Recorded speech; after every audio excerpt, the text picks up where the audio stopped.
এসিটার gas নাই, গ্যাসও নাই, তারপরে এটা কম্প্রেসরও ভালো না।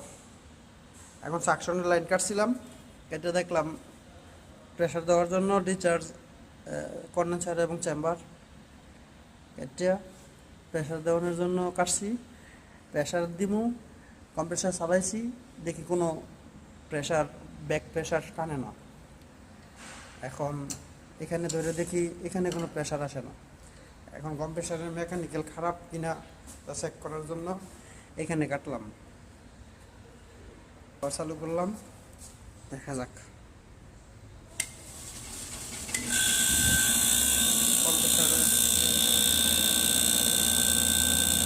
অবস্থা খুবই খারাপ, কম্প্রেসারই খারাপ।